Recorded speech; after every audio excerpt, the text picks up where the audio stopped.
आजच्या या सखोल चर्चेत तुमचं स्वागत आहे। आज आपण महाराष्ट्रातील किल्ल्यांच्या अशा एका प्रवासावर निघालो आहोत जिथे प्रत्येक दगड एक कथा सांगतो, कुठे शौर्याची तर कुठे बलिदानाची तर कुठे सह्याद्रीच्या रौद्र सौंदर्याची। आज आपण केवळ किल्ल्याचे नाव बघणार नाही तर प्रत्येक किल्ला कुठे आहे, किती उंची आहे, त्याचा इतिहास काय आहे आणि त्याचे वैशिष्ट्य काय आहे हे सगळं सविस्तर समजून घेणार आहोत। रायगड स्वराज्याचा सिंहासनगड, जिल्हा रायगड, उंची सुमारे 2700 फूट। रायगड हा शब्द जरी उच्चारला तरी डोळ्यासमोर उभा राहतो तो छत्रपती शिवाजी महाराजांचा राज्याभिषेक। 1674 मध्ये इथेच हिंदवी स्वराज्याला अधिकृत स्वरूप मिळालं, पण रायगडाची खरी ताकद त्यांच्या भूगोलात दडलेली आहे। चारही बाजूनी खोल दऱ्या, उंच आणि सरळ कडे आणि शत्रूवर जाण्यासाठी अवघड मार्ग। शत्रू हजारोंच्या संख्येने आले तरी थेट हल्ला करणं जवळजवळ अशक्य होतं। गडावर राज्यसभा, बाजारपेठ, महाराजांची समाधी, टकमक टोक, हिरकणी बुरुज हे सगळं आजही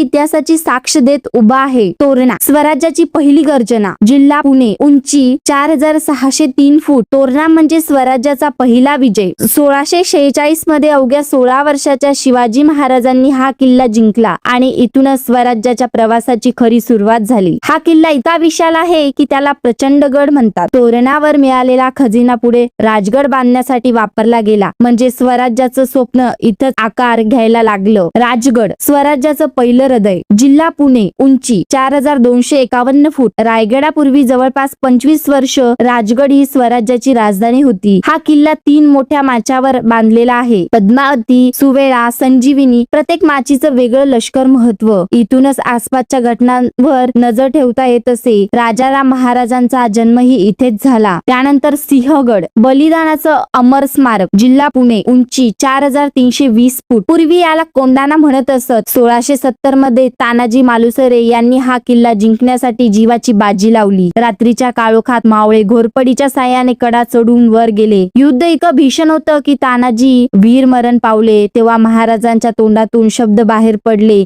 गड आला पण सिंह गेला। आजही सिंहगडावर गेल्यावर ती माती शौर्याची जाणीव करून देते। प्रतापगड, अफजल खानाचा अंत, जिल्हा सातारा, उंची 3543 फूट। प्रतापगड म्हणजे बुद्धिमत्ता आणि युद्धनीतीचा सर्वोत्तम उदाहरण। 1659 मध्ये इथेच अफजल खान आणि शिवाजी महाराजांची ऐतिहासिक भेट झाली। अफजल खान विशाल सेना घेऊन आला होता, पण महाराजांनी सह्याद्रीच्या जंगलालाच आपलं छत्र बनवलं। घनदाट जंगल, अरुंद रस्ते आणि उंच डोंगरांमुळे खानाची सेना अडकली आणि वाघनखासारख्या एका वाराने इतिहास बदलला। शिवनेरी, शिव जन्मभूमी, जिल्हा पुणे, जुन्नर, उंची 3500 फूट। 19 फेब्रुवारी 1630 इथे जन्म झाला त्या बालकाचा, ज्याने पुढे मुघल साम्राज्याला आव्हान दिलं। शिवाई देवीच्या नावावरून शिवाजी हे नाव ठेवलं गेलं। किल्ल्यावर 7 दरवाजे, पाण्याच्या टाक्या, मजबूत तटबंदी, यामुळे तो अत्यंत सुरक्षित मानला जात असे। पन्हाळा, वेढा, पाऊस आणि परिक्रम, जिल्हा कोल्हापूर, उंची 3177 फूट। पन्हाळा म्हणजे संघर्षाची जिवंत कहाणी। सिद्दी जोहरने या किल्ल्याला वेढा दिला होता। मुसळधार पाऊस, अन्नाची कमतरता आणि शत्रूचा दबाव, पण महाराजांनी रात्रीच्या अंधारात येथून सुटका केली आणि मग सुरू झाला पावनखिंडीचा अमर इतिहास। त्यानंतर विशाळगड, बाजीप्रभूंच्या रक्ताचे पवित्र झालेला गड, जिल्हा कोल्हापूर, उंची सुमारे 3500 फूट। शिवाजी महाराज सुरक्षितपणे विशाळगडावर पोहोचावेत म्हणून बाजीप्रभू देशपांडे पावनखिंडीत शेवटच्या श्वासापर्यंत लढले। तोफांचे आवाज ऐकेपर्यंत त्यांनी खिंड लढवली। विशाळगड म्हणजे केवळ किल्ला नाही, तो बलिदानाचं प्रतीक आहे। सिंधुदुर्ग, समुद्रातील मराठा शक्ती, जिल्हा सिंधुदुर्ग, प्रकार जलदुर्ग। अरबी समुद्रात उभा असलेला हा किल्ला मराठा आरमारीचं सामर्थ्य दाखवतो। शिवाजी महाराजांनी परकीय आरमारी शक्तींना उत्तर देण्यासाठी हा किल्ला बांधला। विशेष म्हणजे किल्ल्यांच्या बांधकामात शिस वापरलं गेलं होतं। आजही समुद्राच्या प्रचंड लाटामध्ये तो अभिमानाने उभा आहे। त्यानंतर देवगिरी, अभियांत्रिकीचा चमत्कार, जिल्हा छत्रपती संभाजीनगर, उंची सुमारे 600 फूट। देवगिरी म्हणजे मध्ययुगीन सुरक्षा व्यवस्थेचा उत्कृष्ट नमुना। भूलभुलया, अंधारे बोगदे, खोल खंदक, शत्रू आत शिरतात तरी बाहेर पडणं जवळपास अशक्य होतं। मोहम्मद बिन तुगलक इतका प्रभावित झाला की त्याने राजधानी दिल्लीवरून देवगिरीला हलवली। हरिश्चंद्रगड, सह्याद्रीचं रौद्र सौंदर्य, जिल्हा अहमदनगर, उंची 4671 फूट। हरिश्चंद्रगड हा इतिहास आणि निसर्गाचा अद्भुत संगम आहे। इथला कोकण कडा महाराष्ट्रातील सर्वात भव्य दृश्यांपैकी एक मानला जातो। ढग थेट कड्यावर आढळतात आणि सूर्यास्ताच्या वेळी संपूर्ण सह्याद्री सोनेरी दिसते। साल्हेर, सर्वात उंच रणभूमी, जिल्हा नाशिक, नाशिक, उंची 5141 फूट. साल्लेर हा महाराष्ट्रातील सर्वात उंच किल्ल्यांपैकी एक आहे. इथे मराठे आणि मुघल यांच्यात प्रचंड युद्ध झाले होते. या विजयामुळे मराठा साम्राज्याची ताकद संपूर्ण भारताने मान्य केली. महाराष्ट्रातील किल्ले हे केवळ पर्यटन स्थळ नाही, ते स्वराज्याच्या संघर्षाची, बुद्धिमत्तेची आणि सह्याद्रीच्या सामर्थ्याची जिवंत स्मारके आहेत. पुढच्या वेळी एखाद्या किल्ल्यावर गेला तर फक्त फोटो काढू नका, त्या तटबंदीवर हात ठेवा, कारण त्या प्रत्येक दगडात अजूनही शिवरायांचा इतिहास दडदड आहे.